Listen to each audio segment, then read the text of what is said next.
Here we go, folks. Our fourth of 4 games tonight.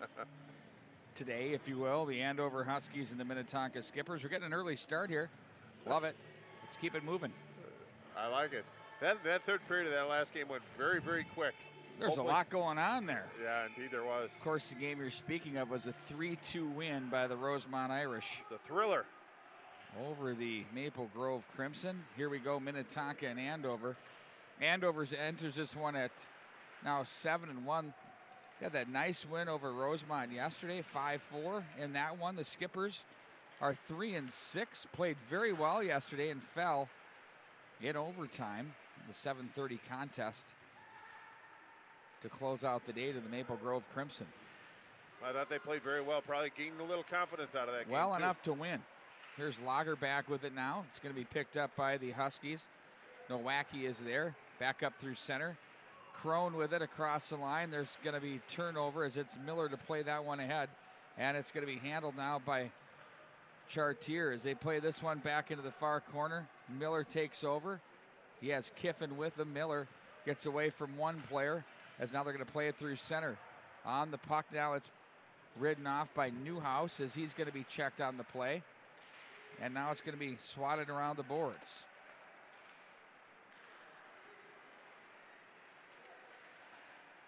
And now they're going to carry this one down to the shallow angle. And a big save made there as Brandon Shantz gets the starting goal.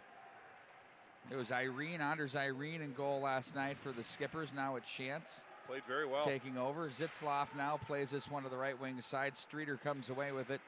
His pass is deflected off the stick of Bauer. And now across the line they go with Thorson. Thorson loads it up. He brings a shot right in up high, and that's held on to. Well, it was a nice job by Thorson to actually jump the route, intercept that pass, come in and put a pretty good shot on Shantz just on top of the left circle. Shantz gets a chance to touch the puck, get a feel for it, made a pretty nice save face off to his right. We're very early in this game. Thank you for joining us. Should be a good one.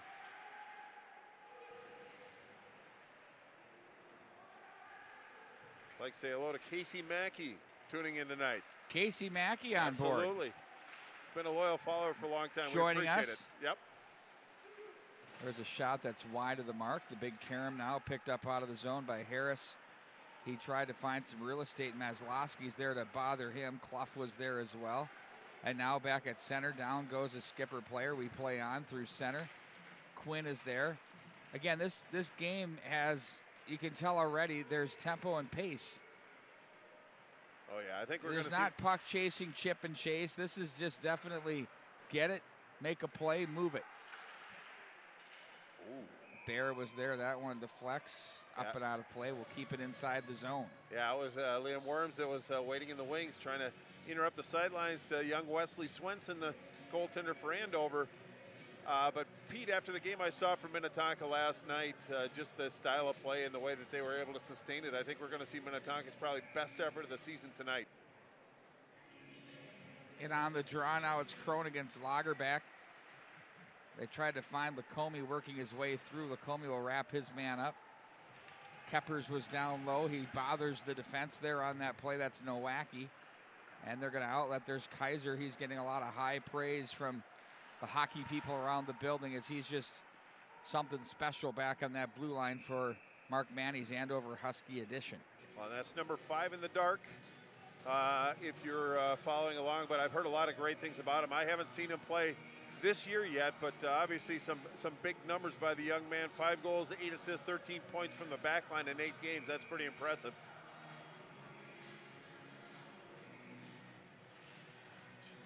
He just looks like a Division I college player right now. That's deflected in.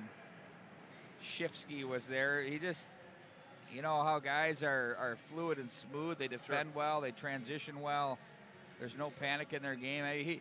He and Schweitzer are on a par. Schweitzer and Boltman I'd put on a par. Well, there's a couple of the good ones out there. We'll get to those later, but that's very esteemed company that you're putting him into, and well-deserved. And, of course, I'm referring to senior defenseman. Yep. Wrapped up on the play is Crone. Bart never likes to commit to 1, 2, or 3 guys. You like to leave it open for everybody. You're one of those everybody gets a trophy guys. No, I am not at all. Henry, poke check by Kaiser. You got to call it out. Oh, Kiffin man. plays that one Whether ahead. it's true, Now fake it's news. Henry. Fake news. Oh, calling out the fake news at the MN Hockey TV. Thank you. Fake news. I love that. Miller plays that one off the glass in deep. Now to get it, that's going to be Chartier, Eric Chartier, the senior defenseman. I haven't seen Wolf step out. There he is right there. Wolf is now being flanked by Chartier. He, together against Rosemont, was paired with Kaiser. Boy, were they a dynamic duo. Indeed, You can always go to that when you need to. Spreading out the wealth a little bit here against this Skipper team. But what I like about the Skipper games that we've done, our third now of the year, we have done one home game of theirs so far, is they play with pace. And they hound the puck, and they're not going to give you any room. Well, they're very so well they force coached. you to make plays. Oh, absolutely. They force you to make plays. And when their defense get it, they know what to do with it. Well, if there's one common denominator in the Skipper program is they can skate like the wind, and that's been tried and true for 15 years now, and this edition is no exception to that. They're looking for that go-to goal scorer. I mean, Lagerbach is that guy. Lacombe has been that guy, but they don't have that goal scorer. They have guys that can score goals, but they want to do it by committee. But they have three very solid lines that can skate like the wind. Well, I do think that's the tricky part. There's Kaiser creating, the defenseman stepping up in the play. It trickles through the goal mouth slot area there. Now it's going to be Miller with it for the Skippers.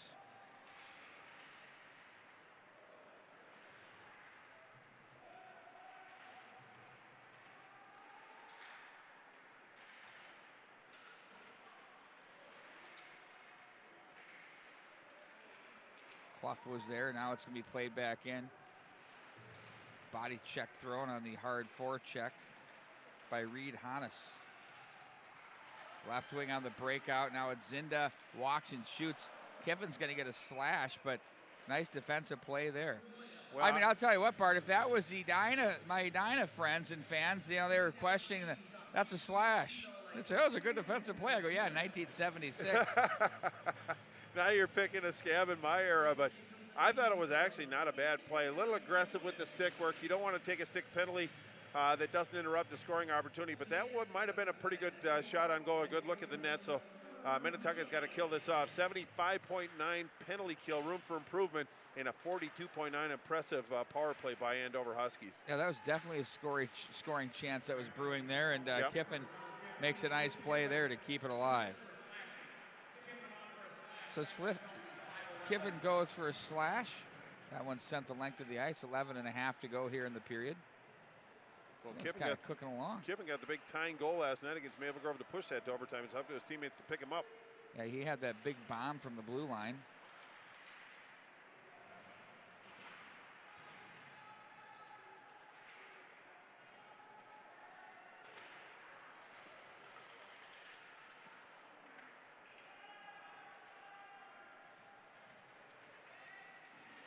Streeter works this one across the line. Boy, took a stick up high from Kaiser.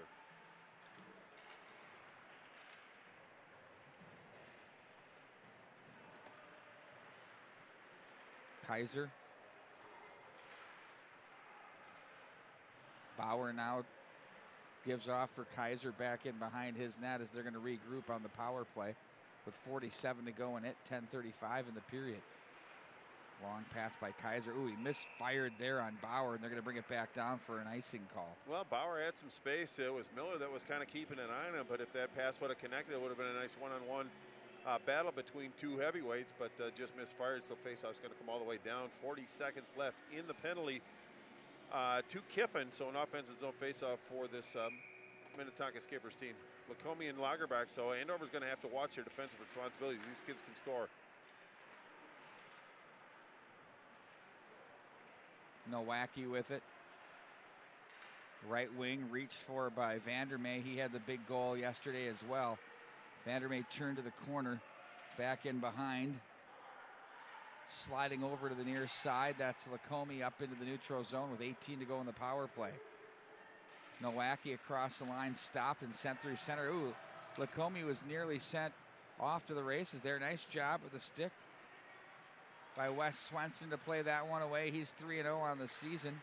Ooh. In goal for the Andover Huskies. Skippers kill off the Kiffin infraction. That was a nice shot Chipped by off Bauer. the glass, and the length of the ice it goes. That was a good shot by Bauer. He had a real good look, walked in, had a good look at the goaltender, but Chance just gave him a little shoulder shrug, made the save, but the puck goes all the way down the ice, so it's going to be to Chance's right. 9:42 left in this first period. We are scoreless. Shots on goal so far. Andover with 3.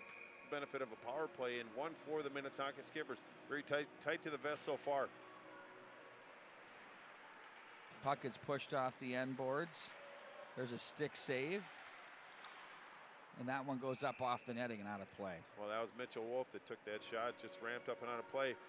Depending where the faceoff is going to be, I think it was initiated off a Minnetonka stick or body, so it's going to maintain in the Minnetonka zone for this faceoff.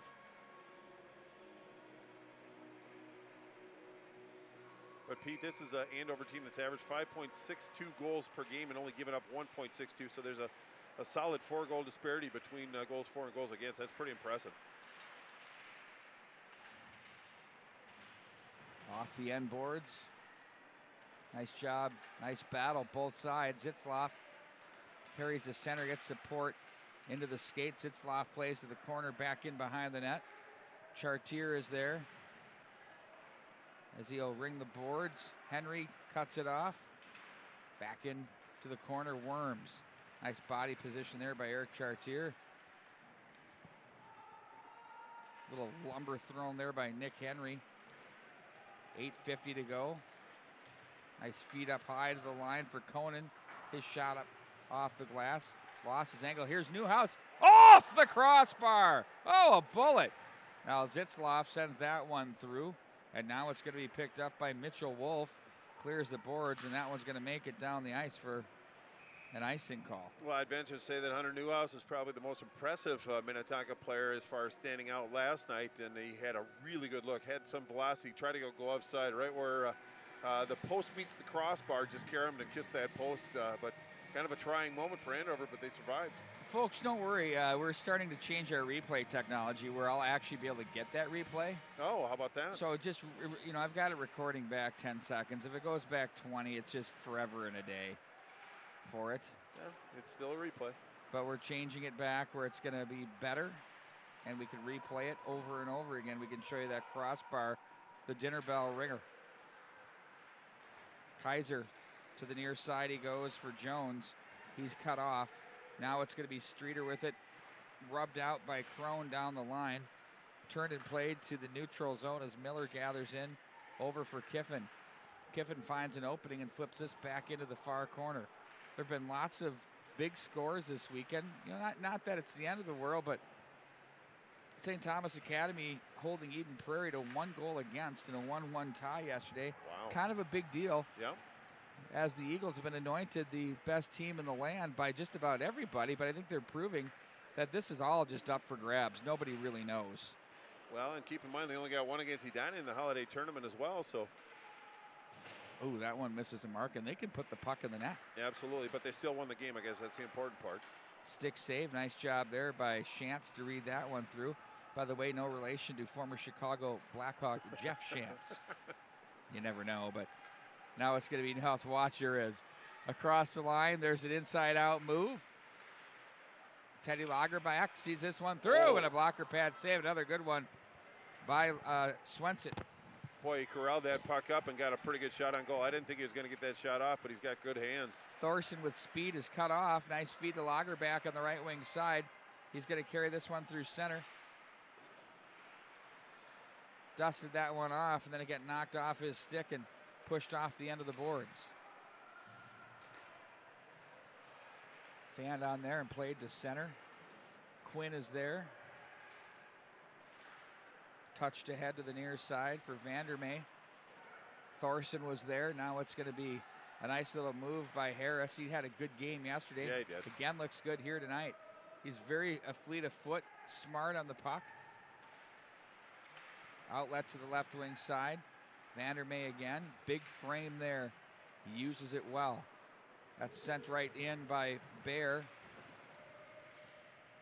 And Harris is wedged on the play. 6 minutes remaining here in the first period. Almost whistle-free hockey between these two clubs. We appreciate it. Very efficient.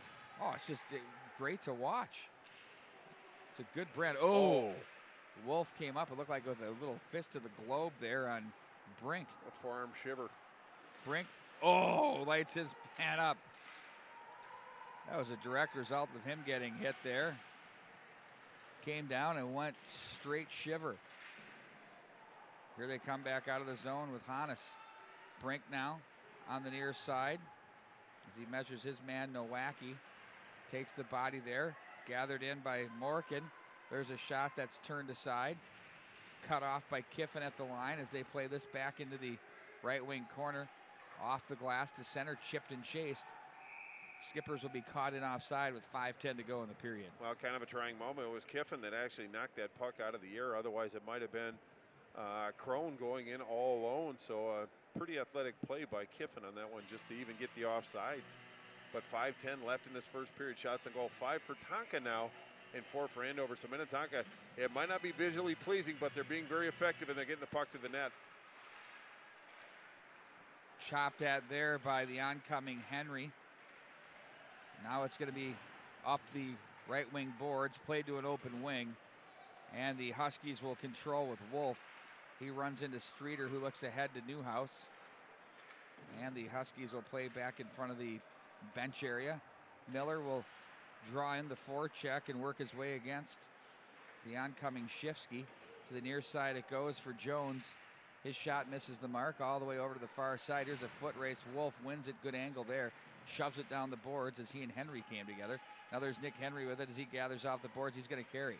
Leaves off to the right wing side for Kiffin. Neat pass to Newhouse. In front is Henry. Oh, a big save. Nice setup there. That had a terrific flow to it on its way through, but there was the goaltender, Wes Swenson, to shut the door. Back into the neutral zone. Long pass up to the right wing side. That's sent in by Streeter. Newhouse forechecks in on his man, Chartier. And now to the left wing for Vandermeer. He finds his man oncoming is Thorson, who plays this one back into the corner. Zitzloff is there. Spinning away from trouble is Bauer off the boards.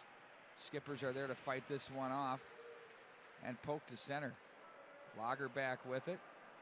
He'll wind it up in his own zone. The senior captain plays this one ahead. 3-year letter winner for the Minnetonka Skippers. 3.5 to go in the period. Vandermeer. Outlets chopped away from Bauer. Bauer carries to the corner as he's wrapped up by Anderson. And that's through center and back into the Andover zone. No ice on the play as the talented Mitchell Wolf, 11 points on the season, regroups back into his own zone. Shovels that one up across the line. Finds Clough, who's checked on the play. Back in behind, it's Wolf. He protects the puck. He's checked heavily as the Skippers try to play this one through. Centering feed by Zinda's shut down defensively. Anderson now looks over to the right. That's cut down. Now looks back up the middle, stays calm on the puck. Leaves it over to an open wing. Hit on the play is Quinn, but he gets some help along the way with Worms back into the corner. That's called taking the hit for your squad. Skippers up to the line. Ooh, that hopped the stick of the defenseman, Nick Bear, as he'll come back into his own zone. 2:25 to go in the period. Tonka has a 6-4 shots on goal advantage. No ice on the play. Now it's Kaiser back in behind as he gives off for Nowacki. Jones back for Nowacki across the line. 2:10 to go in the period. Wrapped up to the corner. That hops the stick of Jones and the puck to the line with Kaiser. Nice little move there as he stays on it. Here's Kaiser, a wrister that's deflected. Back in behind the net. Now it's gathered up by Miller. He plays ahead for Henry. Lost the handle. He's checked on the play. Fished out of there. Nice job by Miller through the snow. That's not easy. Now Streeter off the skates. Quick shot. Kind of was in tight on the mitts there when he let that go and missed the mark. Now Henry makes the move. Got a hand in there. Goes down on the play. Stays with it though, as now it's going to be back out of the zone with Jones. Jones is turned away from Streeter. Back in across the line. Rolling puck picked up by Wolf to the right wing side. Gathered in by Bauer. Bauer is watched by Miller. He walks in on goal. Nice poke check by Shantz. Keeps that out of the back of the net. Miller bumps the boards for Kiffin. Now Kiffin looks up ice, doesn't like what he sees through the middle, goes to the far side for Newhouse. Bothered on the play, Lager back across the line, keeps it neatly there, sends a high wrist shot off the mark, chopped to center. Zitzloff, now Lager back with it. Lacombe to the right wing side for Keppers. He misses the mark under a minute to play. Lager back, shovels this one back in behind. At the line, that's guided in by the defense of Conan. Conan will fight this one down the boards and up in the air and out of play it goes with 37.5 to go in the first period. Well, I think Minnetonka's had a great showing this period. It just seems like they're more effective when they put the body on these Andover Huskies. The Huskies love to skate, but they've been slowed down by the physical presence of Minnetonka, and it's really creating some opportunities. But again, Andover's playing some solid defense. As much zone time as Minnetonka's had, they really haven't got into that scoring area, hence just 6 shots on goal.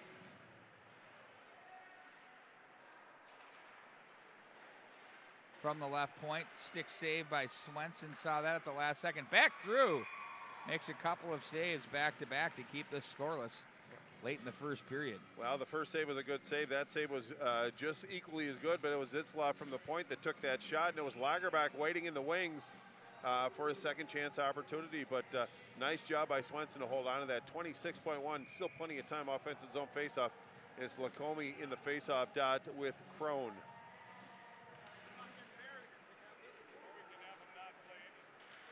Shifsky now off the midsection. And there's a whistle there. Was that just a quick whistle, Bart? Yeah, indeed it was, Pete. But a little conversation, a little distraction going on behind me. But yes, it was a bit of a quick whistle. But 18.3 now. Andover with the offensive zone faceoff, and that's going to be to Chance's right. And once again, it's Cronin the faceoff dot against, looks like Newhouse. Boy, good win by Newhouse on that one. Miller, Henry comes away with it. Henry bumps the boards in front of the Andover bench. Kiffin, rink wide it goes. Nowacki with 5 to go is going to play it to Kaiser, who will guide it along to the right wing boards for Shifsky, and that does it for the period. Well, we're scoreless. So Minnetonka, I think, weathered the first period. Now their next challenge is the next period, but Andover got their looks, but it was Chance that came up with a couple pretty good saves, and Minnetonka had some good zone time. So I think both teams feel pretty good going into the locker room about how they played. Obviously, Andover's a little bit unusual that they don't have a tally on the board, but that's just solid defensive play by Minnetonka. Don't look now, Bart. No. Really? Oh, my word. Here we go. Oh. I'm going to take the headsets off. Why? I'm going to get in trouble. On. It's such... I don't mind him. You're making it sound like I hate the guy, and I don't hate him at all. It's just, the gig is kind of... I never said a word. I know. That's why I want to turn the mic off. I never said a word. I said, don't look now. I knew exactly what you're talking about. I looked right over at where the Zamboni comes out. But he was 3 out of 5. I mean, that's the first 3 I've seen in 10 years, so he's on a roll. He wants to keep it going. Todd Grover not zooming in on him right now. No, thank you, Todd. But shots on goal that period, Tonka 8, Andover with 5. And Pete, this is an Andover team that's averaging almost 40 shots a game, so to hold them to 5 shots in the first period really means that Minnetonka was doing a lot of good things. They are. It's got a great tempo and pace. It's a very entertaining game. Share the link. Let everybody know. We might keep it here for the Hanson brother high-fiving the refs. Sweet. Or do we move on? I kind of want to leave it here for you, Bart Archer. Don't. I'm not watching it anymore. Yeah, no. What are you doing? I'll just see it if You're tweeting. No. Or you're on a dating app or something. No. Wow. Jeez, what is it? Just open season? It Or is. back off. No. I got a notification. Just See, people, that's why I'm asking. Well, I saw a notification, so. people telling me they're tuning in and it's a okay. good game and all that fun I stuff. thought it was so-and-so liked you or something like that. No, that doesn't happen anymore. Those days have long been past. Look at him go. He's got some velocity going on. He might be able to play for the Huskies. He's skating so fast. He's bringing the wheels. Oh, he's pointing which direction he's going to shoot it. I know. Go figure.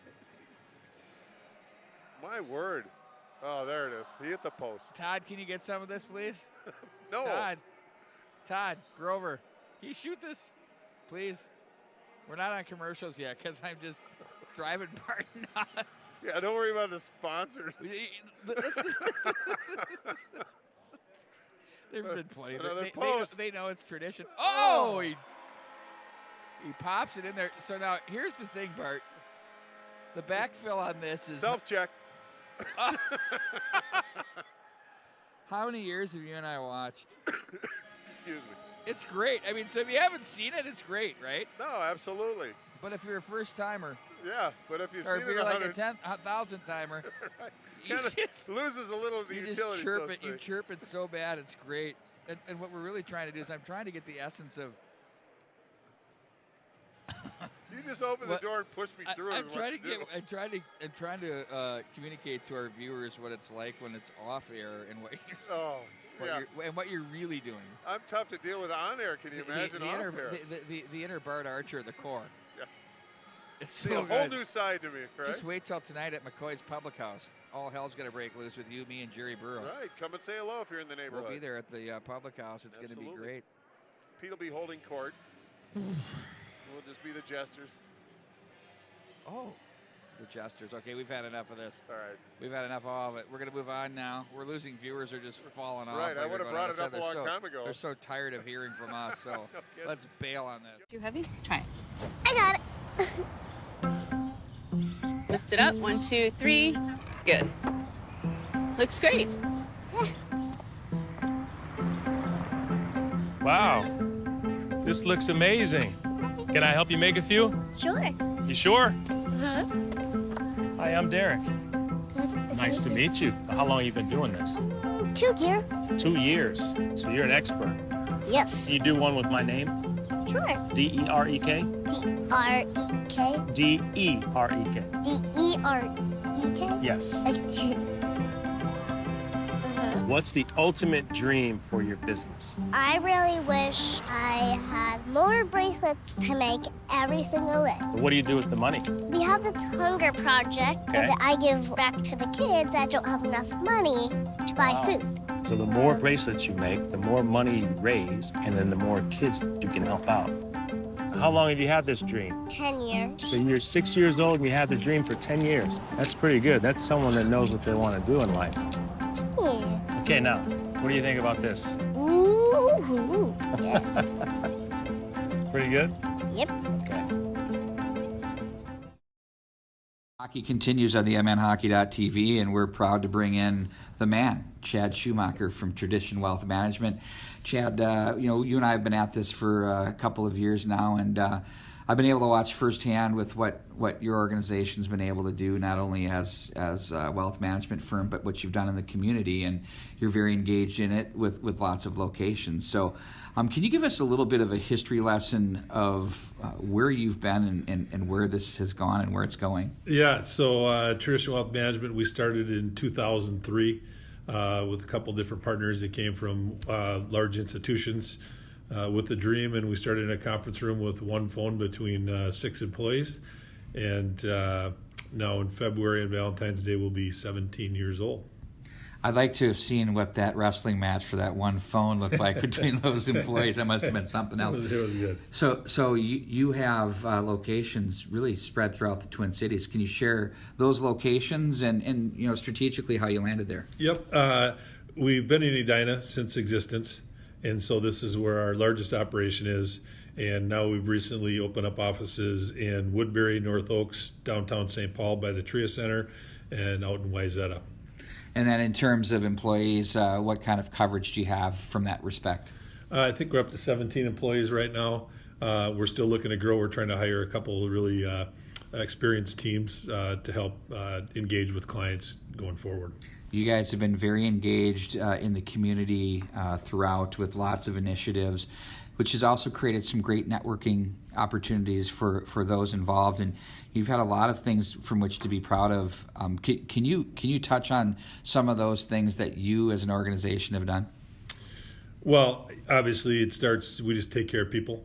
We deliver everything from high net worth strategies all the way to starting people from our 401ks that we work with, just with basic estate planning stuff. So we're really proud with that. We do lead with the comprehensive planning. We try not to turn over all the rocks. We realize every person's has a different set of circumstances, net worths, health issues, you name it. But we try to create a private family office for people who don't have private family offices and help them with all the investment advice that we can give them. Well, it basically answered my next question of why are you unique, and I'm sure that's pretty much the key thing, right? Yeah. I'd say, most people hire us. When we're managing assets for people, we're normally managing all the assets that are be able to be managed, and just take their unique set of circumstances and build it to the plan that makes sense for each client we deal with. We have tons of people out there that watch these games for real, and they all have needs, and I'm sure they're going to want to be able to get a hold of you and your team somehow. I would highly recommend that. What's the best way to reach out to get a hold of you and your team here? I'd say just call my number. I'd be glad to talk to you and get you in touch with the right person from the right office. My direct line is 952-563-6504. Chad, thanks a lot. Let's get back at it. Some more hockey action coming up. Thanks. Appreciate it.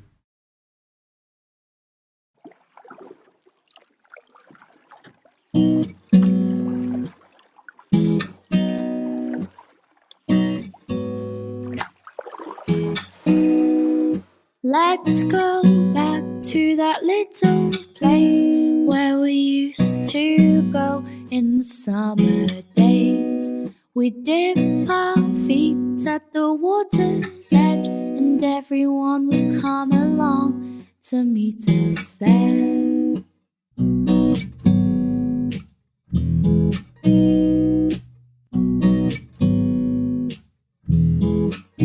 We'll have a competition to see who can chat for longer, 'cause every year my body's getting stronger. We can swim all day and dance until the night, but we're not coming home till the moonlight shines, till the moonlight shines.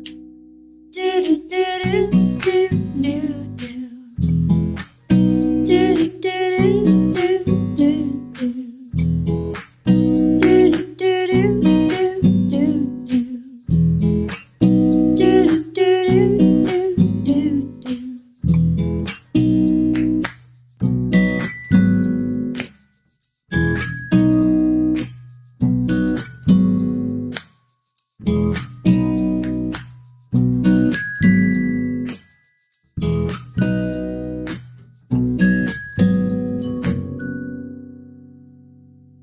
Let's go back to that little place where we used to go in the summer days. The lodge by the water's still my favorite place, and I could come every year and it wouldn't change.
Welcome back to the St. Louis Park Rec Center, the site of the Tradition in the Park Holiday Classic.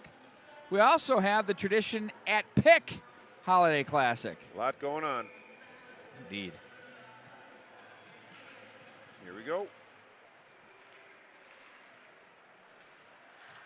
Lagerback pushes this one wide of the mark.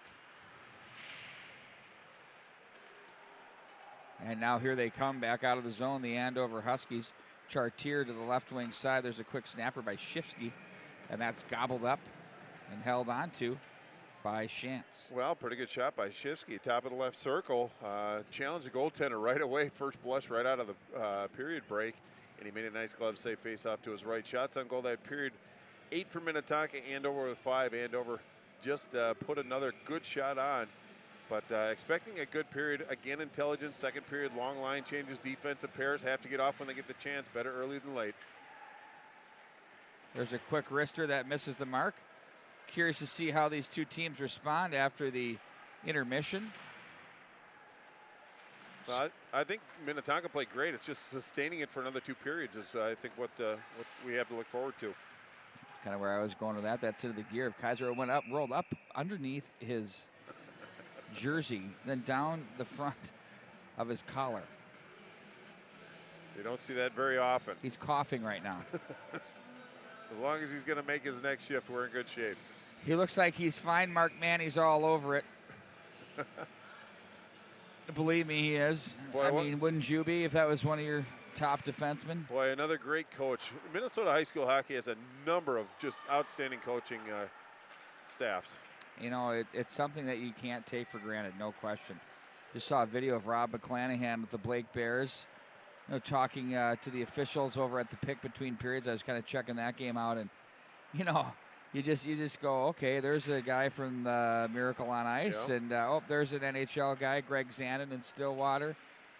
There's Goldie, who coached at the collegiate level and is digging the high school level at his alma mater. Well, I mean, you got Stefan Bayou and David Maley as assistant coach for Noel Ron for Holy Family. Kurt Giles at Edina. Of course, Lee Smith. Pat Griswold and his crew. Paul Ranheim. It's a who's who. I know, it's pretty amazing. There's a game going on. Nobody cares either. My bad. You blew off Mike Randolph, and I know he's watching this game. No. I know he's going to act like he's not. One of my favorite coaches. I'm sure he is. So much respect He's probably acting like he's not, Bart, but I'm sure he's there. Fair enough. Maslowski will chase this to the corner. Buzzsaw there as he was checked on the play by the skipper defense, and Conan back up through center. Start of the period's pretty much gone in the favor of the Huskies. Chopped at, offside at the line. Was getting close there, but. Yeah, in fact, I was wondering why I didn't hear a whistle, but it was Quinn that showed some good speed, really beat the defender to the puck, but again, face off outside the zone, 14:56 left in the second period. We're still scoreless. Boy, the longer it remains scoreless, I think the more confidence this Minnetonka team's going to have. But they have to maintain their intelligence. They played a very smart game so far. That can't change. There's a turnover. Backdoor attempt. Nice save. Swenson took that one away from Harris. Good anticipation by the goaltender. And now over to the far side on the stick of Jones. Lagerback throws another big cannon that's off the glass. Anderson will have to gather in his own rebound, or his own carry him into his own zone. He'll look back up ice to find Lagerback, who circles back up through center ice. He's going to work his way across the line. Gets it in deep. Nice check, good positioning by Jones. They both go down in a heap. Now it's going to be gathered in. It's Cotter with it. Back up to the line. Here's a wrist shot. Scores! Oh, that thing was like a bullet. And it found its way, and it handcuffed Swenson for the 1-0 skipper lead. Well, I don't know who got the assist. I think it was Keppers Tyler Keppers, the junior forward, that took that shot. He was actually covering for a defenseman that went down low. So him back at the point, he just put a shot on goal, and it seemed to find its way through traffic and eluded goaltender Wesley Swenson. So now it's Minnetonka 1-0 lead, 14 minutes even to go in the second period, up to Andover to match the energy and come on back and do a little pushback. That's what good teams do. That's what Minnetonka should expect. Saw a lot of that yesterday in the Rosemont game. There's a shot that almost handcuffs Chance. That one taken by Kaiser. Back up to the talented defenseman. He goes high with the wrist shot. Blocker pad save, turned aside. Now that's going to be cut off, and you're right. Here's a good push and energy from the Huskies, but that's going to be picked off by Kiffin. He's been a calm sense on that blue line here all weekend long. Back to the corner it goes. Chartier. Lagerback gets one of the assists, and Lacombe picks up the second assist from Keppers. Even 3 minutes. But Keppers is third from Lagerback and Lacombe. That's the front line for this Minnetonka team that they rely on to get some offensive production. And they check that box. Now they're looking to build on that. There's a turnaround attempt, wrist shot, blocker pad save. Henry with a shot that's blocked. Streeter off the boards. Newhouse looks to get inside on his man. That hops the stick of Shifsky, or check that of Conan, and the length of the ice it goes. Well, a pretty good point blank opportunities by Minnetonka, but really the defensive group for Andover was in a very condensed area. There were 5 players really in very close proximity, giving Minnetonka plenty of room to move, put 2 good shots on. Goaltender made 1 good save. Defense picked up his goaltender on the second one, but if Minnetonka keep getting these opportunities, that bodes very, very well for Coach Goldsworthy. That one ramped up and out of play. Quick hands and win there by Newhouse. Gets it to Streeter as he let that one go and just missed the mark. You know, the more I see Hunter Newhouse, the more I appreciate his skills and talents. He really shows a different level or a different layer each time he comes out to play. Fun player to watch. Number 10 in the white. Getting that draw now was Gunnar Thorson. I jinxed him. You certainly did. Vandermeer now through center to the corner. Down goes Conan, penalty coming up. Well, and I think that's going to be on Vandermeer. That's going to go for that one. I didn't see what the call was indeed, but it's going to be Vandermeer in the box for Andover. So now Minnetonka on the power play. Still kind of has some energy from that previous goal. One of those dangerous hits to the corner. Vandermeer's a big, strong guy, and he just kind of got his stick in on the skipper there, who went in heavily, and that's enough to create the 2-minute penalty. Well, we know how lively these end walls are, but they don't have a lot of give to them when a body gets pushed against it. But he's up, no problem. I guess that's the important part. But now Andover's got to kill off another penalty. Here's Kiffin with it. Dances to his right. Lagerback. Back up for Kiffin. Over to the right wing side. There's a shot that's fanned on by Lacombe. Oh, they had a chance down there. Lagerback gives it back off to the corner to Keppers. Back to Lagerback. Goalie without a stick.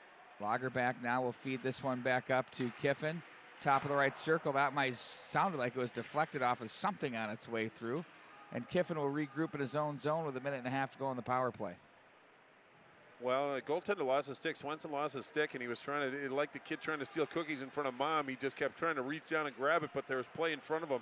Did a nice job of keeping his focus. Telling you, it's like Linus without the blanket for the goaltenders. Right on. Kiffin behind that back goes over for Lagerback, down off the end boards for Keppers, back for Lagerback. Not a lot of room because the stick's really working for Crone. They're taking all those passing lanes away. He was right in on that. Good work by the Husky. Excellent work by the Husky. How do you spell Crone's last name, Pete? Any relation to the former Vancouver? No relation to Robert Crone. Yeah, Richard Crone. Cron. A bit of a reach, but I couldn't resist. Or Robert Lang. Remember that one? Yeah. Former West German. Yep. Native. Along with Uwe Krupp. Uwe Krupp. Speaking of which, the Wild are knotted in a 2-2 tie with the Colorado Avalanche. Sent through traffic and all the way back into the skipper zone. 11:13 to go. 20 seconds left in the penalty to Vandermeer. Newhouse looks to rush this through center ice. He gets it back. Nice feed from Kiffin. Off to the right side. That's off Henry's skate. No, Newhouse gets it back. He's going to walk and toe the goal line. And up front they go. Look out, Thorson. Sends that one into the box area. I'll tell you what, I'm a baseball coach. Right. None of them are going to be on my staff. Well, at least Coach Manny didn't shy away from it. He didn't shy away from it anyway. I saw a lot of blinking and hands up. Right. He didn't jump in front of the grounder, let's put it that way. It's like a grenade was coming in. Just catch it. Oh, man. Goldie said that puck originated from inside the zone. I think he's right, actually. They're going to talk this one over. I think he's right. Because it did. I don't know why it'd be outside the zone. And with 4 seconds to go, that's a difference on the power play. It's a fair argument there. I don't disagree at all, and I think he had a valid point. Here comes Henry. Might not matter. Ooh, nice job by Newhouse just to force that one in. They got a man open back behind the play. That was Williams. But then across the line, Maslowski. Now Williams, couldn't pull the trigger. As the Huskies and the Skippers battle in the Minnetonka zone. Streeter from center, watched by Kaiser, plays this one in. Kaiser runs into Henry. There's a turnover. There's a shot for Streeter. Blocker pad save. Newhouse had it, ran out of room. That was a good save. Zitzloff sends that through. Ooh, that was nearly deflected through. And now off the end boards, that's Chartier to play that one. Back up to the line. There's a wrister. Blocker pad save. Nice shot from Conan. Better save from Swenson. And in the neutral zone, it goes to the near side. It's going to be Williams toward the end of the shift. Plays that one in deep. Over to make the play is Jones. Jones gets through one. Check backdoor attempt. Slashing penalty coming up. This will be on the Skippers, I'm sure, as off the ice goes Swenson. And we'll see this one right off the side of the goal. A really nice sequence by the Andover Huskies. They were working the play. They had a nice three-pass sequence, just rolled them a little bit, and then they followed it up, moving their feet, forcing Minnetonka in a point of duress and taking a penalty. So now it's Andover on the power play, and a very lofty 42.9% power play against a 75.9 penalty kill. 42%, and it goes through number 5. They have number 4 out there, and Mitchell Wolf as well, joining Kaiser. They understand the situation. Are really good. Here's Wolf. He's going to walk and shoot. Just simply try to chip that one through. Yeah, I liked really what Wolf did on that one because he wasn't going for the big blast or trying to pick a corner. He just feathered it through traffic, getting it to the goal. He had support down low.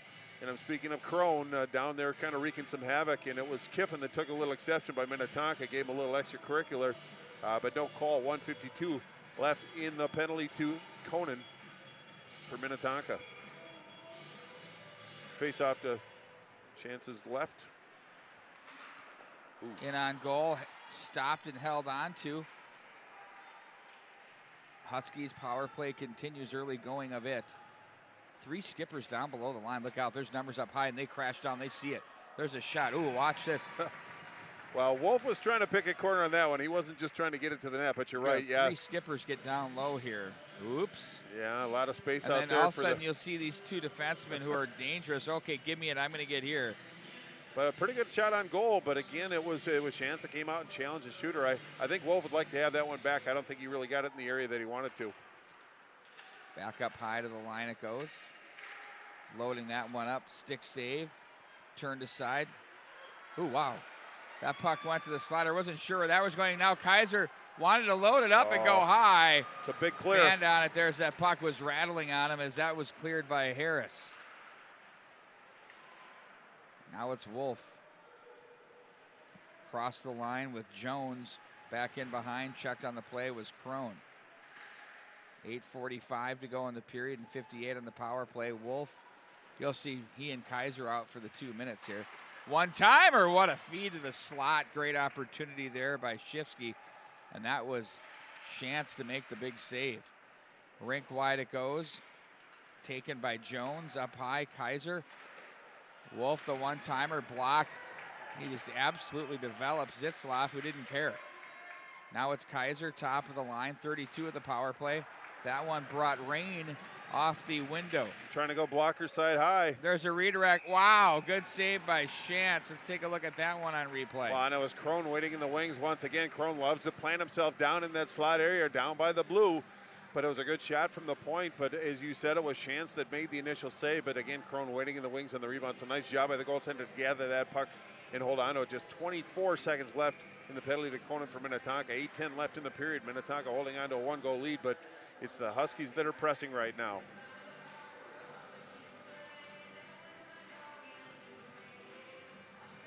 Great music, by the way. Wow, you've had enough of it. What was that?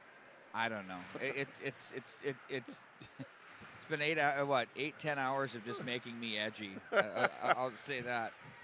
Fortunately, at home, you can't probably quite pick it up. But Pat Mylan, we miss you. It's starting to wear me down. Oh, here we go.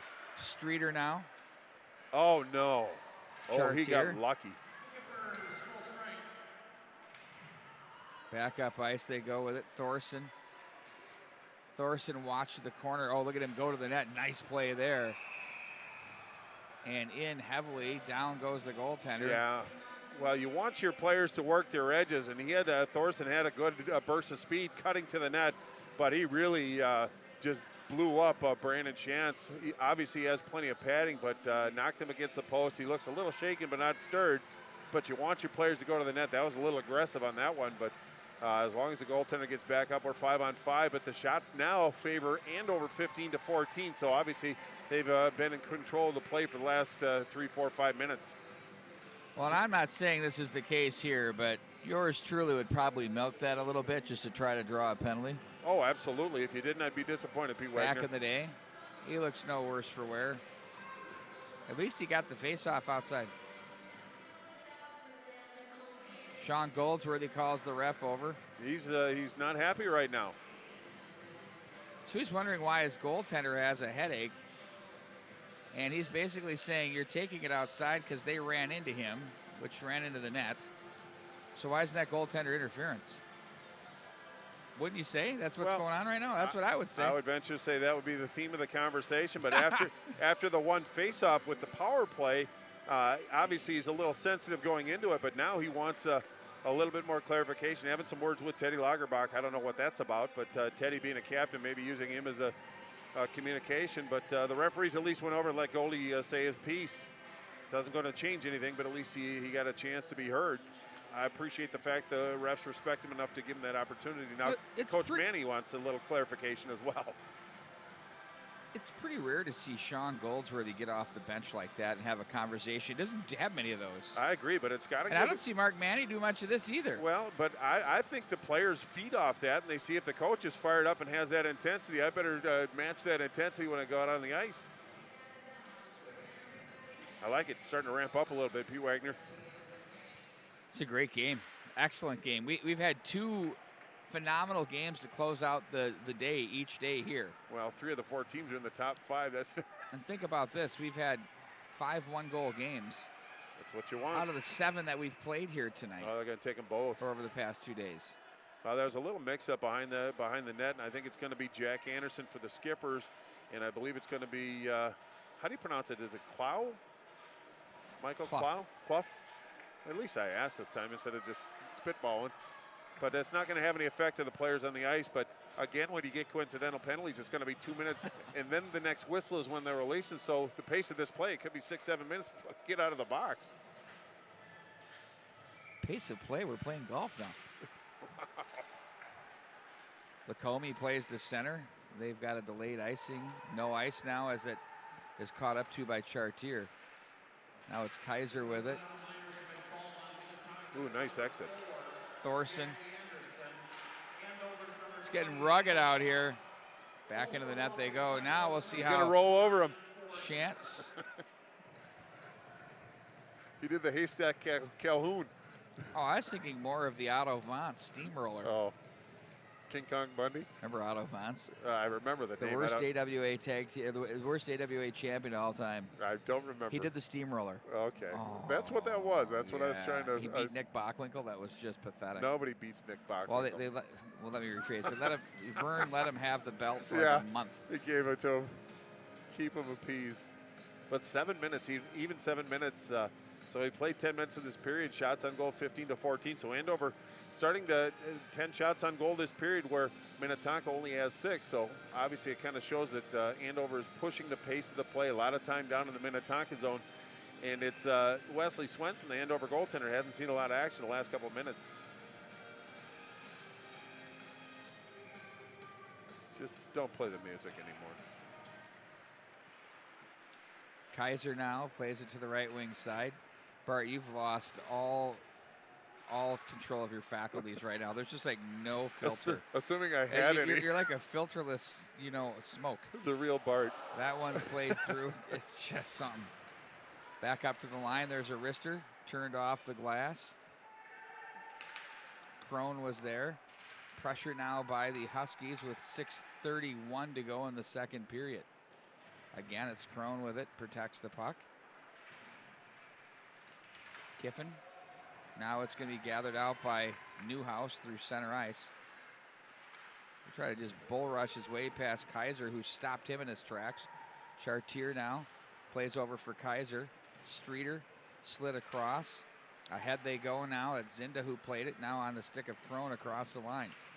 Knocked away from him by Miller. Good defensive play there. Back at center. That's cut off by Wolf. Now it's going to be Bauer to play that one ahead. Crone to the left wing side. Staying on side was Vandermeer. He's a tough one to handle off the end boards. Now it's Miller, forechecked hard by Bauer. Huskies from the corner play this one up to Henry. That one's deflected through, didn't get to the net as Miller protects and plays over behind for Zitzloff. Here's Zitzloff. That pass gets behind everyone. Now it's going to be turned and controlled by the Huskies. That was Nowacki on it to the right wing side for Thorson. Thorson in on goal as that's steered aside. Thorson now. Where is it? Puck rattles around in front of the slot area off the glass. And the Skippers alleviate the pressure, and the length of the ice it goes. Well, I'm going to bring up something that's not going to show up in the score sheet, but very trying moment for Minnetonka. They had numbers down low, and it was Jack Quinn, the junior forward, that came and just annihilated a player that was getting ready to put a shot on goal. Really a good defensive play. That's what you have to do in the slot, is put them on their keister if you get the opportunity and make sure that they can't get the shot off. He did it exceptionally well. Nice job, young man. Wrist shot off the draw, fanned on by Clough. Now through center, skated through by Bear of the Skippers. Now Kaiser reaches for it. He gets hammered on the play. Bench loved that one. They saw the superstar get hit. Now it's protected. I thought that was going to stay in play for a minute there. Right. I thought it was going to hit the Bessie jersey or the Bessie banner. Bessie. But now playing in Europe. Is he really? Yep. Well, we've seen him make a number of plays in this arena. We will say that. But faceoff is going to be in the Andover zone, so it must have gone off an Andover stick. It's going to be to Wesley Swenson's left. 4:42 left in the second period. It's 1-0. Tonka still holding on to that 1-goal lead. Andover still a 0 on the scoreboard, and we're more than halfway through this game. Very unusual. Credit to Minnetonka. Chopped up off the glass, down into the corner it goes. Chartier is there as he finds the way through the left wing side. Crone across the line, checked on the play.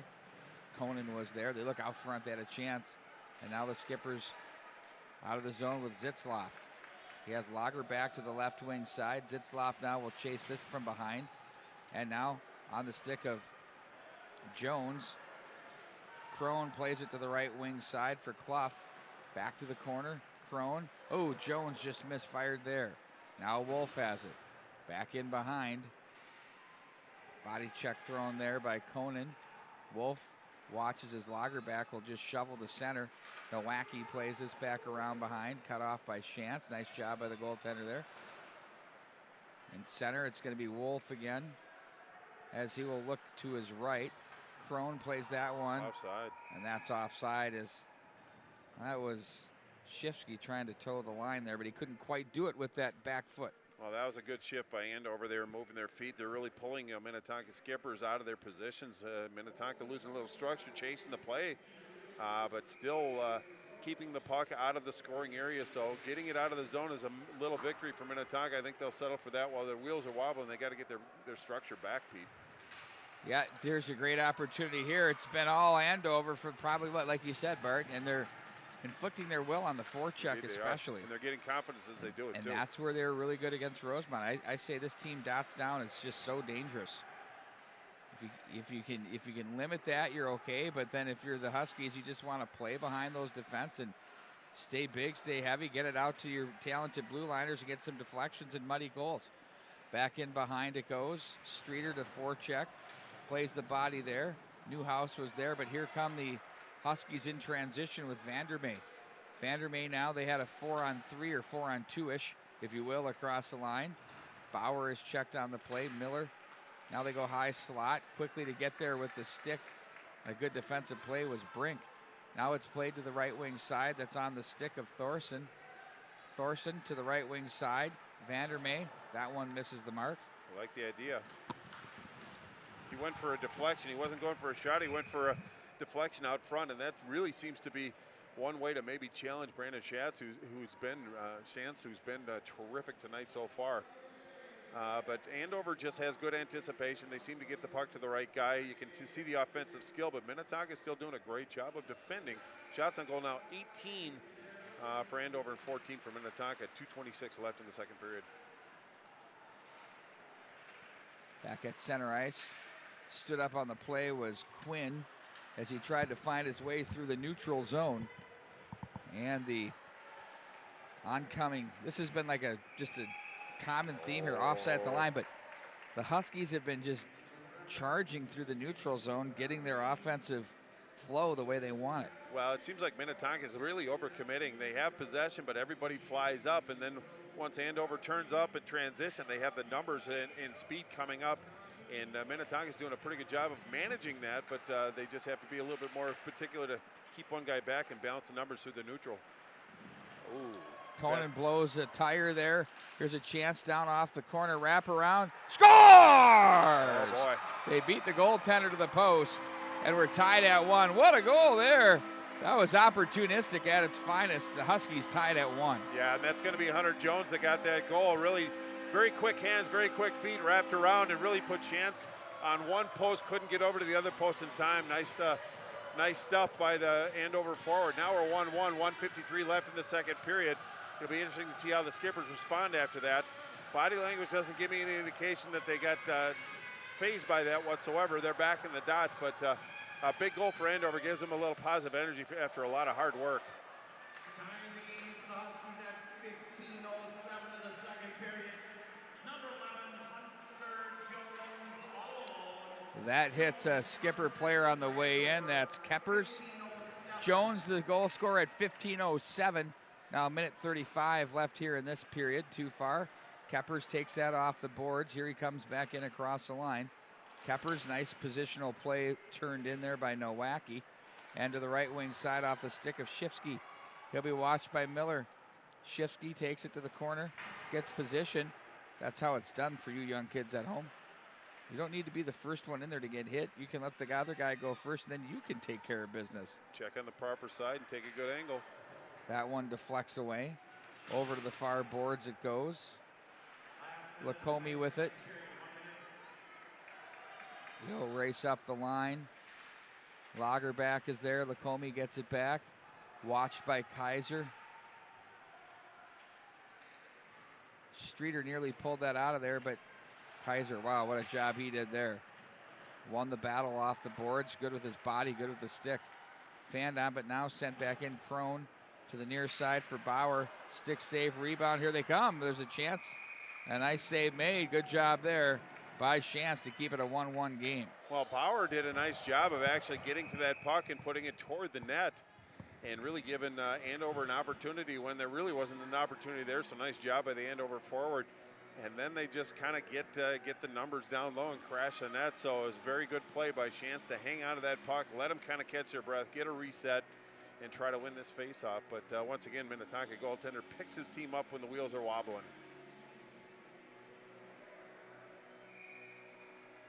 .7 left in the second period. Very apropos that we're another close game here. That's the way it's pretty much been all weekend long here from the St. Louis Park Rec Center. Now Newhouse loses the handle there as Thorson makes the play. 14 seconds. Newhouse breaks out to Henry, who he's stopped by Kaiser. There's a chance up front from the high slot area. That's taken there by Bauer and held on to by Shantz. I don't think Bauer really got the shot that he wanted, but he did steer toward the net. Shantz did another nice job of covering that puck quickly, but Andover now starting to turn up their physical game and really kind of sending a message to Minnetonka that they're not going to go lightly. They're going to finish this period strong. 4 seconds left. Important face-off for both teams. Stop the music, please. Jeez Louise. Well, Bart Archer, that does it for the period, and we're tied at 1. We've got a great third period coming up between these two teams. 21-14 are your shots on goal. When we come back, we'll have what should be a terrific third period for you as we continue high school hockey coverage right here at the mnhockey.tv.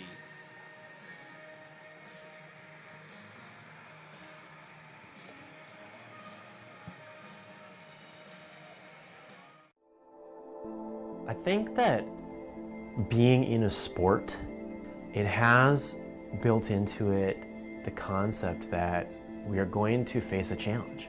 When we do sport the right way, we are teaching values. We're teaching kids how to be hard workers. We're teaching kids how to be courageous, to be fearless. Dynamites, because we have a focus on whole life youth development, physical, academic, social and spiritual excellence, we get that we're trying to develop people to be whole people. And I think that when you combine that mission with sport, I think you naturally get that. We have programs in each of those 4 areas. We have ice hockey for physical excellence.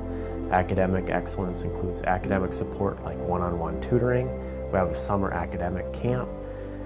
Social excellence includes our big community service project, Greg Carroll Learn to Skate, and also we're faith-based. So when kids are old enough, they have the choice to go to summer camp, kind of that traditional summer church camp.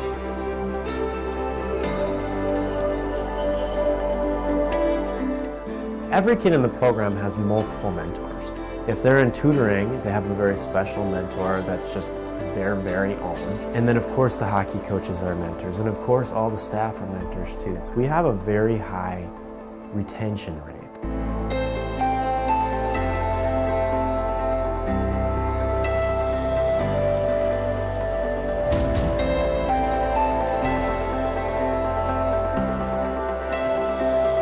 Dynamite's high school graduation rate over 20 years is 85%. And over the last 5 years, 96% have graduated, which is really significant because right now Minneapolis Public Schools is reporting that their graduation rate is 53%. So that, I think, is another measure that shows that Dynamites is working.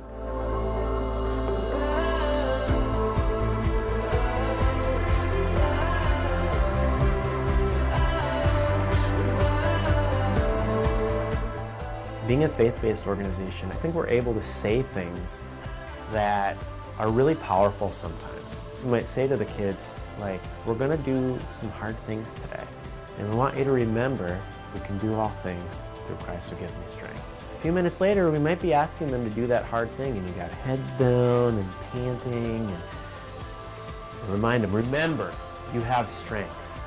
God's given you the strength to do this. You have the strength that you need inside you right now. They might even remember the moments where they began to believe that, where they began to believe, I should be fearless. Only believe, do not fear.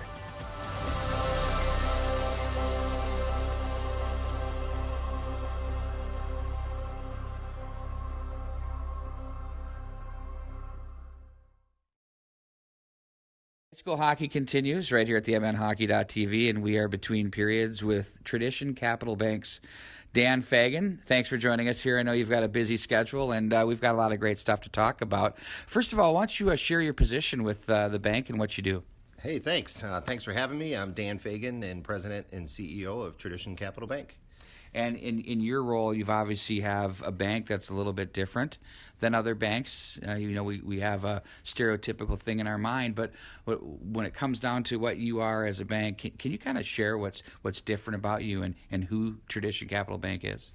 Yeah, would be happy to. We started in 2005. We raised $10 million in capital, and we had a vision for being a bank of locally owned investors and bankers that are in our community, to come together and create a bank that we would have this idea of doing business with friends and family and expanding that network over time. For us, we are a full-service community bank in the Twin Cities, so you can think of all the services that a Wells Fargo or a U.S. bank would do. We can do those here. But think of it in terms of high-touch, high service. So we have all the technology, mobile app, online banking. We have loans, deposits, all the types of things you get with a U.S. bank or Wells Fargo bank, you get with us. But when you come in, we know you by name, we recognize you, we give a high level of service, and it's a much different feel. We're a private bank, so we're not a high value mass marketed bank. We're more unique and more kind of fly under the radar through our friends and family. And so with that recognition from the client base and how it feels, it definitely, for those that come through your doors, it's a lost art, I think. And have you found as a business with what you offer, you have the technological capabilities of all the big box banks, if you will, but you have the hometown feel that we really don't get in the Twin Cities anymore. Yeah, no, I would agree. And if you look, if you know the banking world, there's a lot of consolidation happening. So I don't want to say think of your Home Depot's taking out the local hardware store, but banks are very similar in that you can get lost as a customer in a big bank. But a bank like ours, we're smaller, we're more nimble, we're very responsive, but yet we were founded by a lot of good business owners in the Twin Cities community. And we have a lot of good bankers here. I myself was a former bank examiner. So we know banking very well, but we are very responsive. We're locally owned, local decision making, and you're not going to get that as much in the Twin Cities here. Other banks are making decisions, some in California, some in Wisconsin, some that take 3 weeks on a turnaround for you. If you come in here, we can talk among our bank and within a few hours get back to you and let you know, hey, this is something we can do. We've done, honest to goodness, we've closed a $10 million loan in a couple of days. Now, we don't do bad loans. We do good loans, but we're very responsive. We had all the information, and we put the transaction together, and that's just not something you're going to get at a big bank. Well, there's some things that we say we're uniquely Minnesotan, but we also do business Minnesotan as well, so it's really helpful for those Minnesota businesses to know exactly that they have someone with their finger on the pulse of what's really happening here. Let's dig in a little bit deeper into the technology part of things that you have from the consumer, the user perspective. Can you kind of open up the toolkit there? What do you got? Absolutely. So from a private banking perspective, we obviously have online banking that you could do on a desktop, or we have the kind of online tablet banking, but most importantly, we have our mobile banking app. If you're familiar with some of the larger banks, for example, Bank of America, we actually have the same platform that they use in their online banking. So we have banking where you can look at, obviously, account balances, make payments online. You can make transfers to other individuals. We have a product called Zelle that's very popular among all the big over banks. it. We pay our employees with it. There you go. So we've got Zelle here. So basically all the things you could do at the big banks, the technology's there, and we're implementing them and have that available for us. For our business customers, we also have business online banking, set up ACH originations, client to client, B2B, or individual to individual. We have all those services and technology, but the best part is that you have that hands-on, one-on-one. You need something, you pick up the phone, you dial a number, it's picked up by an individual, we know you, we're responsive, and we can make those things happen, whether it's a wire transfer, whether it's overdraft. If you are out and about, you go away for a weekend, and you forget to transfer money, and you're overdrawn, we're not going to return that check, and we're going to call you and say, hey, what happened? Because we know you. So you have all the tech now. You'll be able to see that, and you'll have probably something pop up on your app, insufficient funds, but you don't have to worry that we're going to return the check. You can call us. We know you. We take care of it. That's what you get when you're with Tradition. And that's very unique. And you also, from someone picking up the phone, you don't have the phone tree to work through where they say, we didn't get that. Will you try that again? Which is really, for me, I think that's a terrific thing too. As far as where you're going, obviously you've opened up a fabulous facility in Wayzata. You're here in Edina, and are you also somewhere else? In North Oaks. North Oaks, that's correct. Anything beyond those three locations? What are you guys thinking there? So I think right now for the Twin Cities, that's a pretty good market. And again, with technology, you don't need brick and mortar on every corner. In fact, you may not go into the bank as many times as you used to. Now we're here if you need us. The reason we had Edina was our original spot. We went to North Oaks. It was pretty strategic because it was literally across town on the other side to serve kind of the St. Paul market and North Metro. Wayzata was a very unique opportunity that we had a client that had a building and said, hey, you know what, this is a cool little community out here. So we look to set up a small location. We have about 10 staff, just under 10 staff that are at our Wayzata location, but again, full service banking. In terms of the Twin Cities, that's what we're at kind of right now, but we obviously are always looking at strategic initiatives. What I will say is that, and this is a little bit down the road, but we have a lot of clients that were private bank clients that winter in either Arizona or Naples. And so we are considering putting kind of right now, we can do business down there already, but we are looking at down the road setting up some branch locations because we want to make sure we take care of our clients wherever they're at. And those seem to be some markets that a lot of people are attracted to, and we've had a lot of customer relationships out there. So that's kind of a little thing in the future that we're taking a look at. Well, so not far away, we have our Edina Jerry's Foods down in Sanibel Island, so why not? The free shameless plug, sorry. Yes, hope you're okay with that. absolutely. Kind of the same concept for those of you that appreciate that. That's exactly what it is. We're Minnesotans. We know this market. We know our people. Everybody loves that. And everybody loves that. And if you're going to be out in those other communities dealing with people that are just good, hardworking, good, valued Minnesota people, that's what we're looking to do. And by the way, we have an aging employee base, and some of these employees are looking to go to these communities. So it's a nice way to retain not only our customers, but also some of our employees. And so we see a big opportunity. But also, I think there's a lot of people in those communities that miss kind of that hometown, small town feel. You go in, it's a handshake, you see things. Yes, we need to fill out paperwork and all that, but we do our best to be people of integrity. And when we tell you we're going to do something, we do it. No surprises, handshake, that's the way we do it. Terrific stuff, Dan. Finally, if I want to get started with you, if I'm a business or a consumer, what's the best way? Just pop in, give you a call? What do you guys prefer? Either, yeah. We have kind of on our website, you can see kind of the department leads we have here, whether it's a business banking need, private banking need, construction development. Obviously, you can have call us on the phone. The best way is either that or just come in person. We have bankers here on site that if you're not calling us, if you're in the area, pop in, we'll get somebody right away. We always have someone to handle the needs there. So it's literally a phone call, let us know, and we'll do everything we can to help. If we're not the best fit for you or the best resource, we'll do everything we can to help make that appropriate connection to someone that might better serve you. That's exactly who these people are, folks. What is that email? Why don't you shoot that out there for everybody? Or email, sorry, website, web address. Why don't you shoot that for us? www.tradition.bank, B-A-N-K. Simple enough. Dan, thanks for joining us. Hey, thanks so much. Good stuff. Thank you. We'll be back with more high school hockey coming up right after this.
Here we go. Get ready to start the third period. By the way, it's 5-4. Blake over Centennial. They're doing the ice at the Plymouth Ice Center as we speak. They got a good one going over there. Centennial coming back. Yes, the Cougars. We're going NBA right now. Music. Oh, Johnny's got her figured out. It wasn't quite like it was the other day at Braemar Arena. But anyway. Yeah, I thought I was at the Target Center. Oh, it was awesome. Here they come now, the Huskies. In front, you know, I was talking to Tom Streeter, one of the coaches with the Minnetonka Skippers between periods. He said, you know, the third period's been the one that's been a little problematic for us, so we'll see how this works. But I think by and large, they are pretty happy with their play. And, You know, I'll say this, they're the best 3-6 team in the state right now, no question. Yeah, hard to argue with that, but finishing the games is a key component to success, and it's a challenge that they're going to have to rise to the occasion, especially today. Finishing games is easier said than done, as we both know, correct? Especially against the Andover Huskies. Here come the Skippers to the left wing side with Lagerback. He'll cross at the line. Lagerback loads it up, buzzes that one well wide of the mark. Thing hopped off the boards with authority. Now it's going to be chipped to the near boards as the Huskies will regroup with Nowacki as he'll carry this right up the middle. Goes into the teeth of the Skipper neutral zone coverage. Now it's going to be Henry back across the line, worked on by Wolf, who did a nice poke check there. Worked the stick with the best of them. Bear plays that one rink wide for Anderson, back for Bear. He gets away from the oncoming forecheck across the line. Ooh, makes a move as he tried to work on Wolf to the corner. Then he gets sent packing for his efforts. And it's going to be played back up to the neutral zone. Zinda knocked off the stick. Played back in behind on that play. That was Streeter. Anderson comes away. Now it's Henry. Streeter slides over to support. Now waiting for it is Newhouse, who will continue to have the stick. Nice job there to force a turnover, but to the near side they come. DeBettingis plays that one in deep. Back into the corner it goes.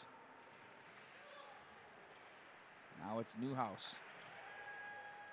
Worms with it from the right wing side. He's checked heavily by Kaiser. And off the corner, spun off the play as Chartier. And now it's going to be back up the left wing side with Gavin DeBettingis. Clough will play this back in behind. Cut off by the goaltender. Brandon Shantz to the neutral. Sent in and gloved down by Kiffin. Puts on the brakes to the near boards it goes. And now it's going to be gathered in and played by Zinda. Gains the line. And Harris has it. We can start to see these defensemen of the Skippers take on the complexion of their coach, Jack Hillen. Very detailed in their approach. He was a very specific player, but offensively talented and skilled as well.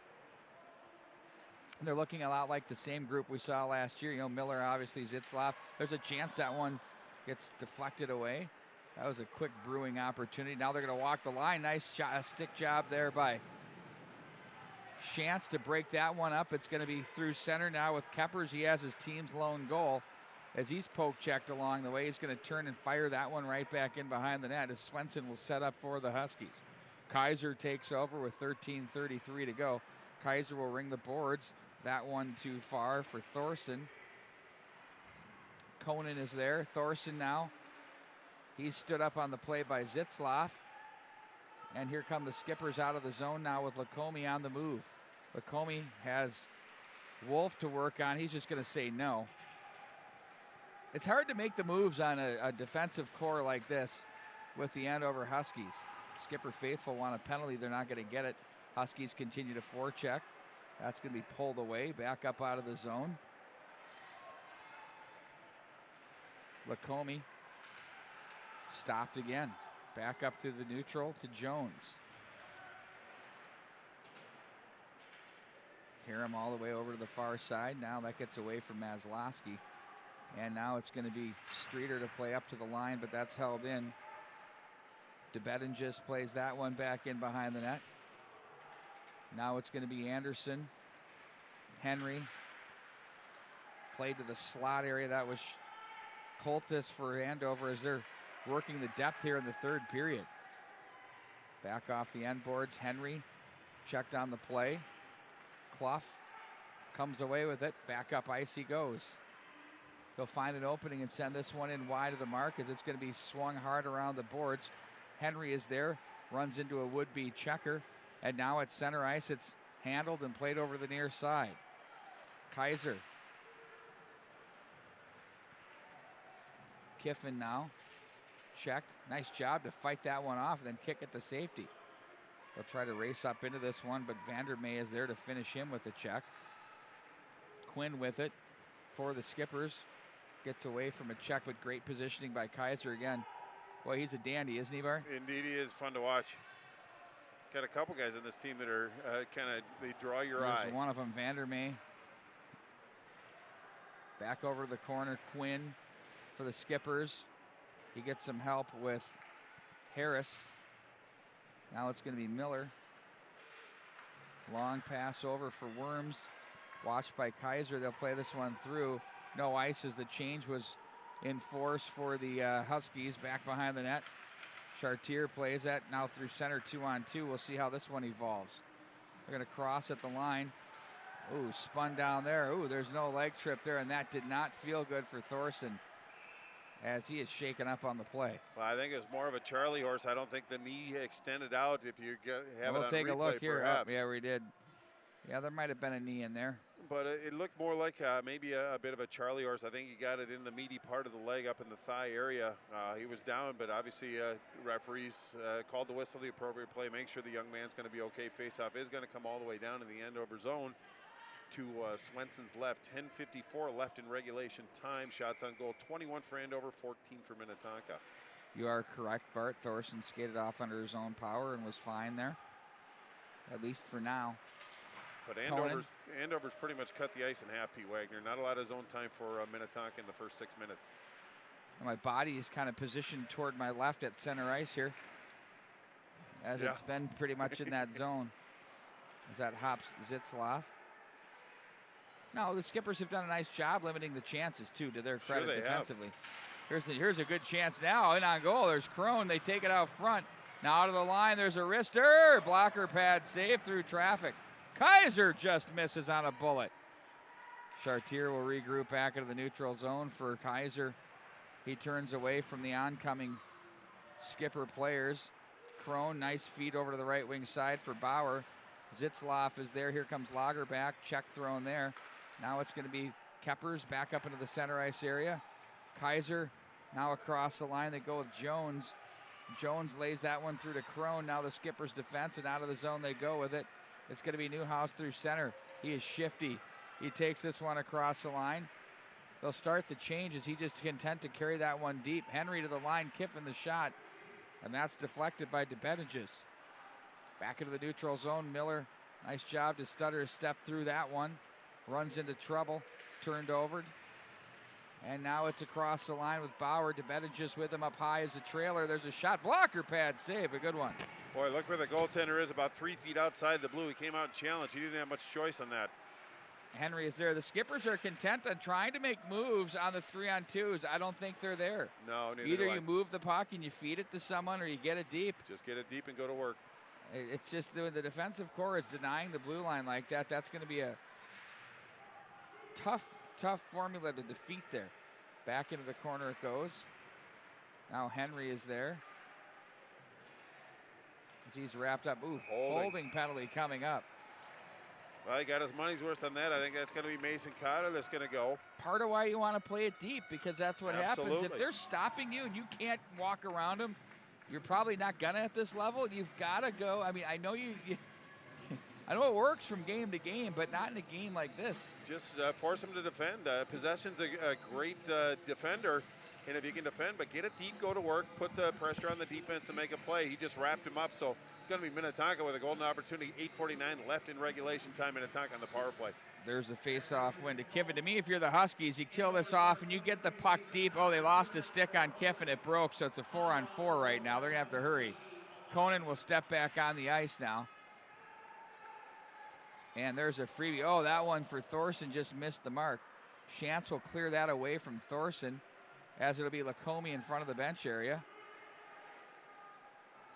As he'll give that over for Lagerback off the right wing side. Lagerback plays that over for Zitzloff across the line. Leaves that one off for Lacombe.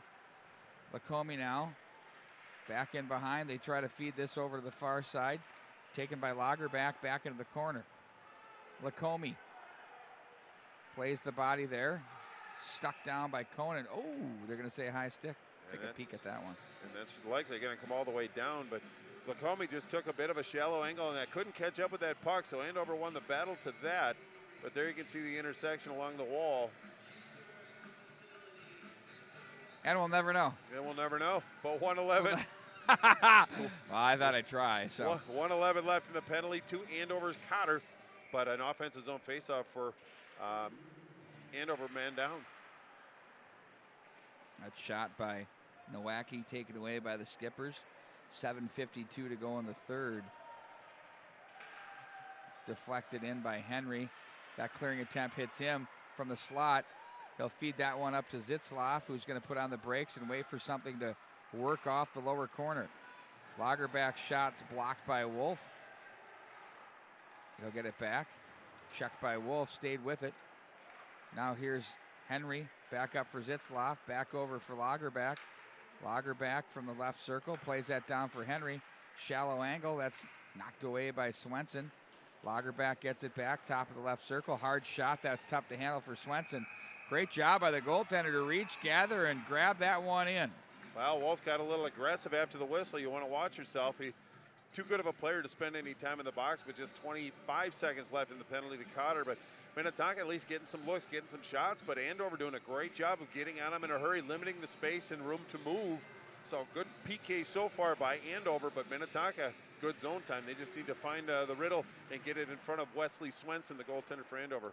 Ooh, pretty good save shallow from angle there. Yeah, exactly. That came from the corner of the boards. Lagerbach will shoot from anywhere. He has the confidence in his shooting ability, and he put a pretty good shot on, but a nice job of controlling that shot by the goaltender. You know, he nearly caught, you can catch a goaltender napping. Swenson dialed in, though. Miller. Now Kiffin back over for Lagerback. That one's buzzed wide of the mark. Miller. Miller for Lagerback. Score! Oh, snipe. Oh, that's an even strength goal. As Lagerback goes top shelf. And it's 2-1 Skippers. Well, that's his office over there on the weak side, and he was just past the dot a little bit, so a little bit of a shallow angle, but he picked the far side post up in the corner. What a great shot that was. Goal scores goal. 2-1 Minnetonka, 6:45. Now time is of the essence for Andover. They don't look too stunned right now, and that's a sign of a pretty confident team, but Minnetonka's got some serious energy right now. Expect the big pushback from the Huskies. So this next 6:45 is going to be an exciting ride. Well, for the Huskies, they've been there, done that. Yep, absolutely. A lot of confidence in their ability to put the puck in that. However, they've played much of this hockey game with just one marker.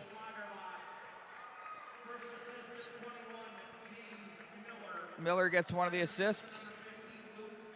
And Duke Kiffin gets the second assist. Duke Kiffin in on that one with Miller and Lagerback. And that wasn't even strength goal. Right as the power play ended. They didn't have the man, and ooh, that one went right up the middle. Dangerous business there. And that's going to be handled now by Nowacki. Cut off at center by Wolf. He stood up on the play. Zinda with it, steered out of there by Shantz. Good stick by Shantz. Now it's Quinn who looks ahead to Worms. It's off his stick, and Nowacki is there. You can feel the surge by the Huskies already, and maybe a little bit of a tightening by the Skippers. Well, again, finishing a game is very challenging. And this is going to, I mean, Minnetonka is going to grow some character from this game regardless of the outcome. But they have 5 minutes and 50 seconds to play their best hockey of the year to finish this one out. But Andover's got something to say about that. Offensive zone faceoff. How rare. Crone on the draw. Boy, he logs a lot of minutes, man. He does. You know, he's one of those rounded players. Yep. You can rely on. He doesn't seem to ever fatigue. I like him. Now it's going to be Newhouse with it. Back in behind to the corner. He's stood up on the play. Henry is there. He tries to push this one down. And out of the zone they go. Jones with it.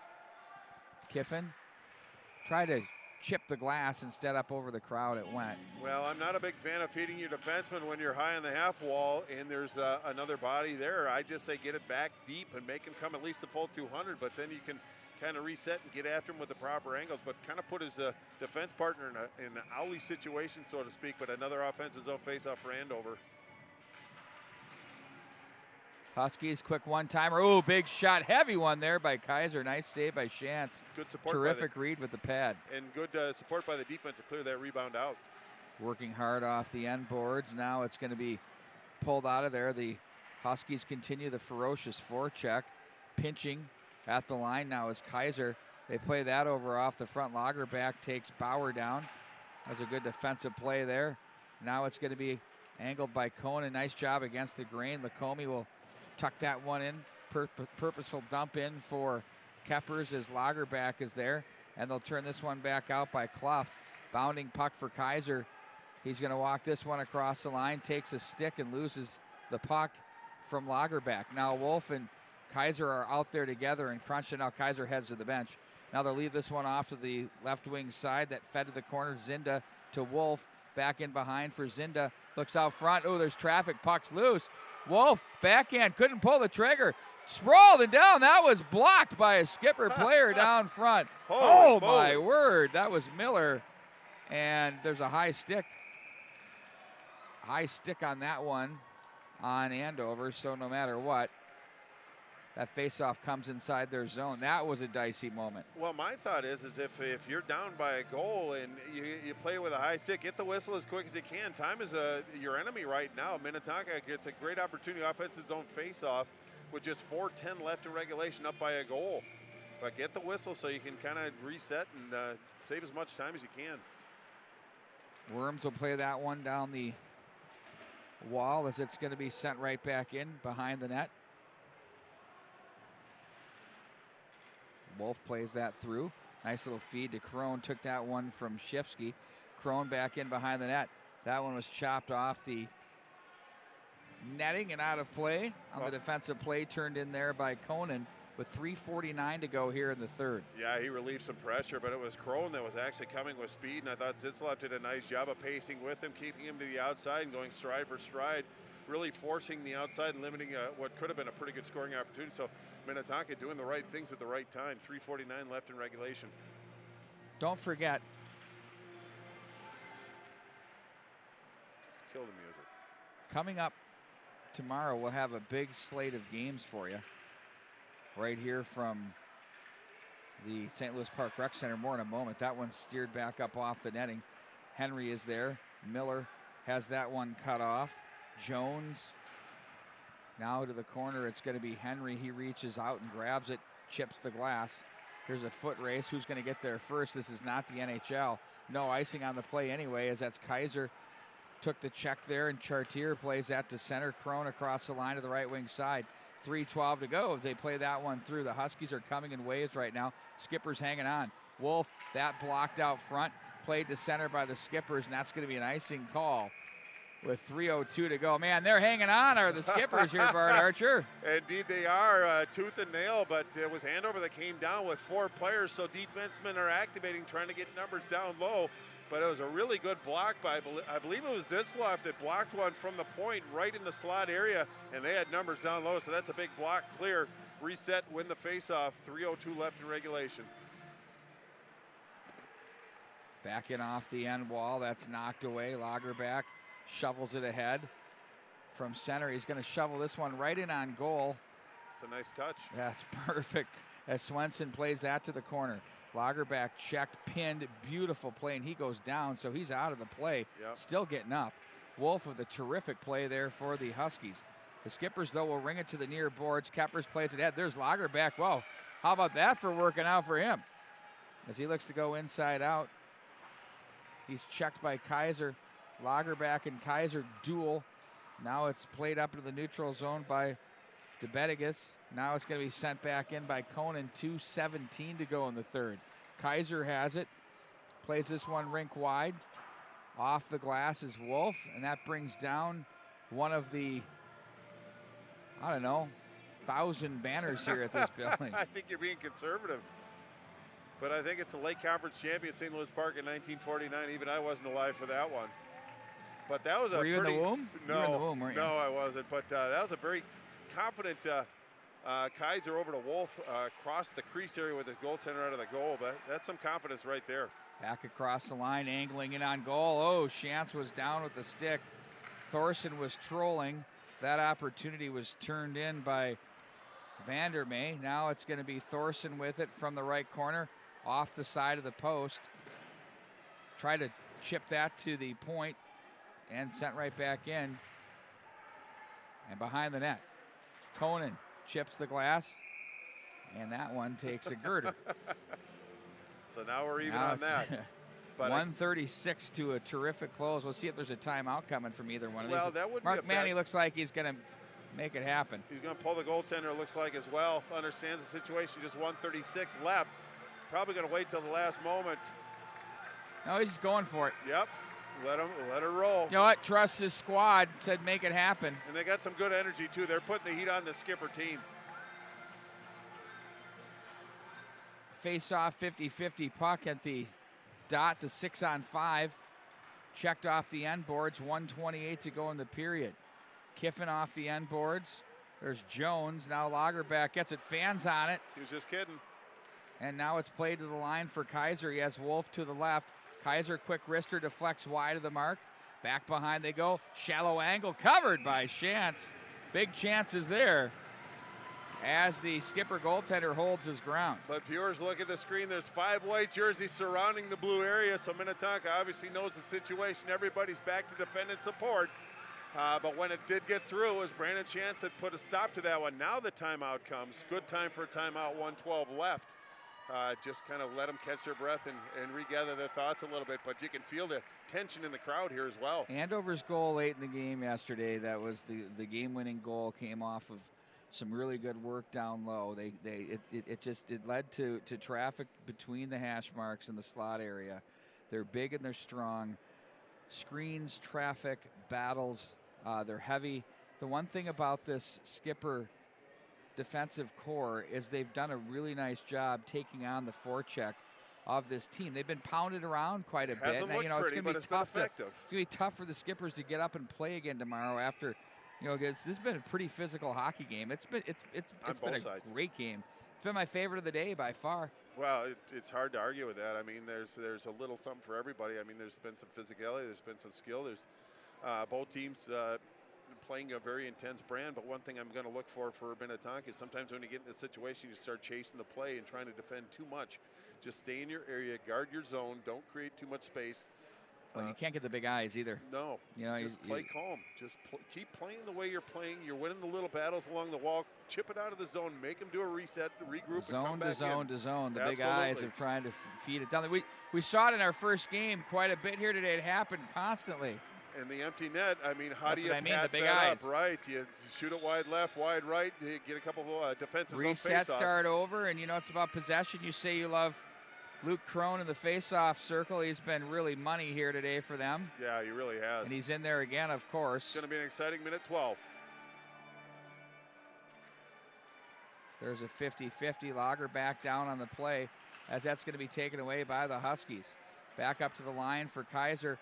Kaiser sits on it, plays that down to the corner. They'll try to force this one through as we're under a minute to play to the slot, bump the boards. Kaiser will be forced to regroup back up high in his own zone. It's in good hands if you're Mark Manny's addition with he and Wolf. To the near side it goes for Jones. Sent back in deep. Now Miller's on it. He's going to play this around the boards as it's going to be Lagerback as he's checked on the play by Shifsky. Played through, and that one's going to miss the mark. There's the big eyes I'm talking about right there. I thought he actually had that off the stick. It looked like it had a pretty good angle on that, but that's what you want to kind of guard against. Now 37.6 remaining. You give Andover a chance to reset, regroup, get their breath, and get back to the face-off dot. But, it's hard to not try to make the shot, but just chip it out of the zone and make them come back in and burn the clock. But 37.6 left. Lacombe will take the draw again against Crone. We had a 50-50 battle and another. Oh, Crone kicks it back with the skate. Wolf to the slot, lays it over the left side for Jones. Jones now from the circle, glove save, batted away there by Shantz. Now Lacombe off the end boards as they tie up. Crone fishes. Oh, that one missed everyone back to center. Tick-tock. As the Minnetonka faithful stand as they know it's getting to crunch time here. 19.2, now 17, back in across behind. Shantz will clear it along the wall. Wolf mishandled. And Kaiser to center with 9 seconds. He can shoot it though. Everybody hops up on side. He gets stopped. Here they come. Streeter misses the mark. It isn't going to matter as Lagerback will gather it in. That's blocked, and that's going to do it. The Minnetonka Skippers defeat the Andover Huskies, improve their record to now 4-6 on the season after losing in overtime to Maple Grove. I think everybody needs to be on notice that this team is working out what they need to work out, getting healthy. getting over the flu bugs and the injuries that they've had from the Elite League and everything else. This Andover team played a really good game. You know, well enough to win, but they could only solve the Minnetonka defensive side of things one time, the 2-1 loss. Well, I think if you look at Brandon Chance, the senior goaltender in net for Minnetonka, Minnetonka's defense as a unit played well. The defense in particular played very strong, but it all came down to the final line of defense. He picked them up when they were struggling, and that's what good goaltenders can do. If you can get a good goaltender in a solid defensive core like it looks like they're morphing into now, this is a team that's going to be a formidable force to reckon with moving forward. Big games tomorrow at noon: Rosemont, Elk River, Maple Grove, Lakeville South, Benilde St. Margaret's, and these Minnetonka Skippers. That's going to be a beauty at 5. And then Andover and Holy Family Catholic to close it out. Go ahead and jump over to our other channel. Say hi to Matt Harrington. It was a 5-1 lead for the Blake Bears that turned into a 5-4 lead at the break as Centennial's mounting a massive comeback. Go check that out. Go to mnhockey.tv, hit the viewer guide, and we'll have the link for you right there. For Bart Archer, I'm Pete Wagner. So long, everybody.